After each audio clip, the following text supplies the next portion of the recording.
Welcome to part 2 of The Organization Selections from the Gnostic Nag Hammadi Library.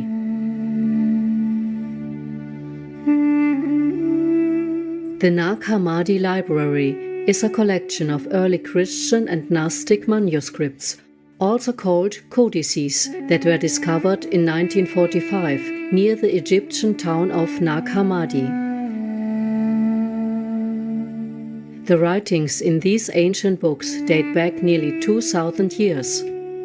Their discovery and translation have helped scholars to re-evaluate early Christian history and the nature of Gnosticism, an approach that is emphasized in these texts.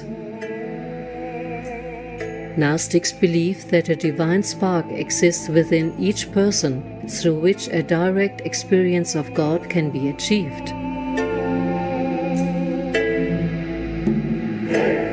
Today, the precious Nag Hammadi manuscript collection is housed in the Coptic Museum in Cairo, Egypt.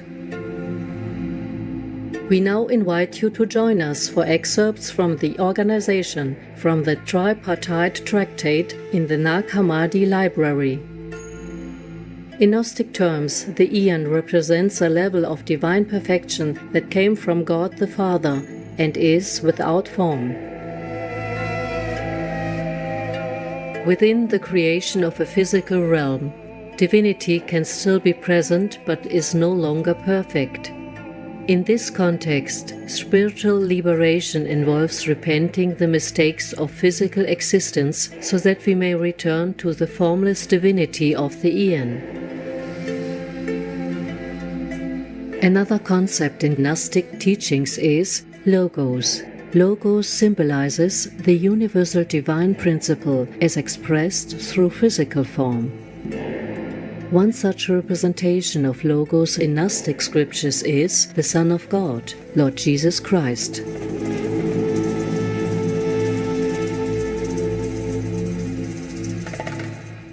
The organization.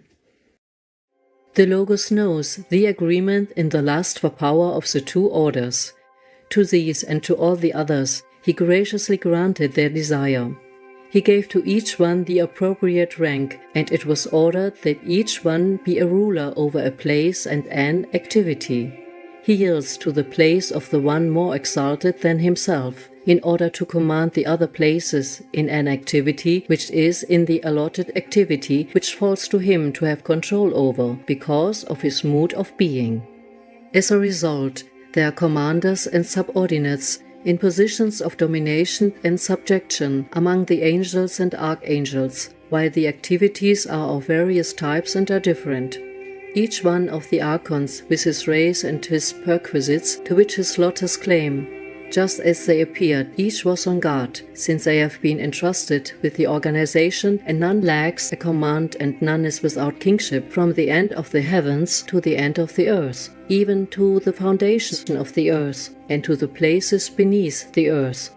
There are kings, there are lords, and those who give commands, some for administering punishment, others for administering justice, still others for giving rest and healing, others for teaching, others for guarding.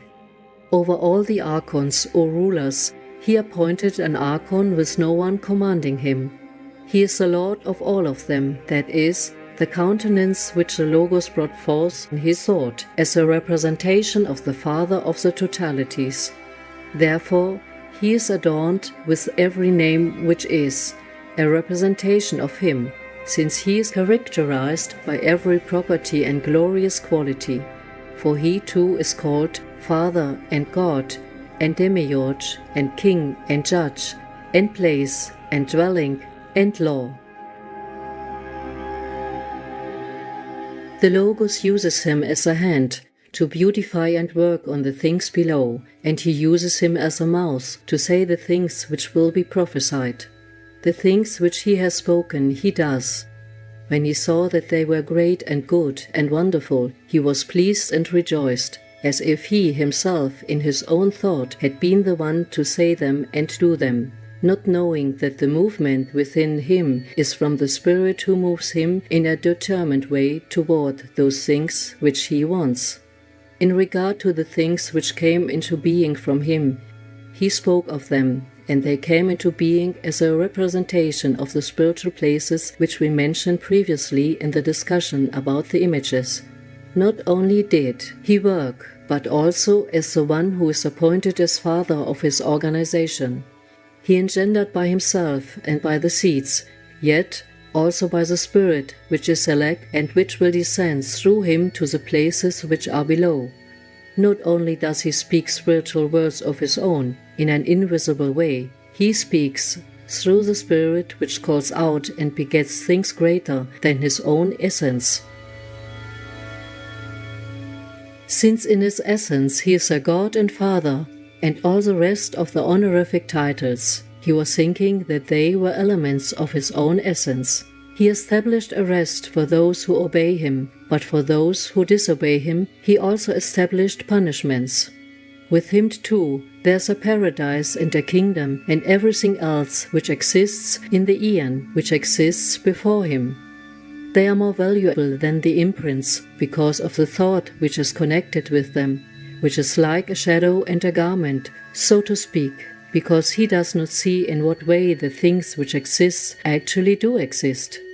He established workers and servants, assisting in what he will do and what he will say, for in every place where he worked he left his countenance in his beautiful name, affecting and speaking of the things which he thinks about. He established in his place images of the light, which appeared, and of those things which are spiritual, though they were of his own essence. For thus they were honored in every place by him, being pure from the countenance of the one who appointed them, and they were established. Paradises and kingdoms and rests and promises and multitudes of servants of his will. And though they are lords of dominions, they are set beneath the one who is Lord, the one who appointed them.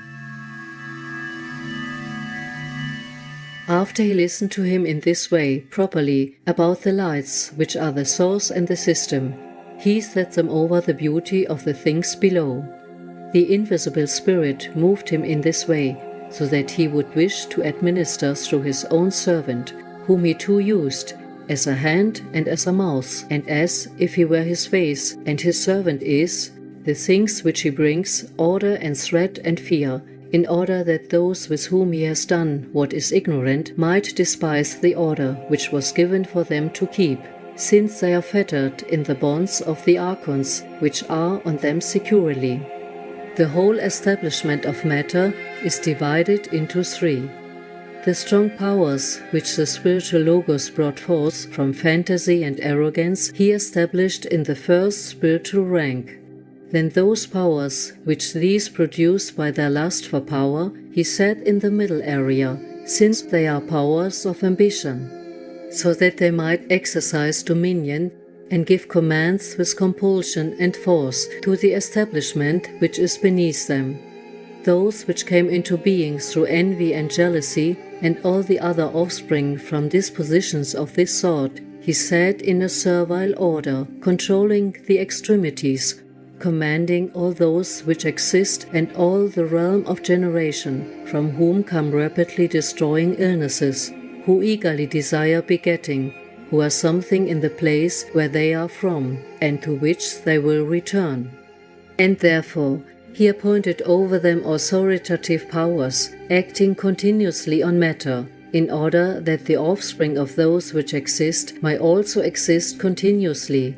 For this is their glory,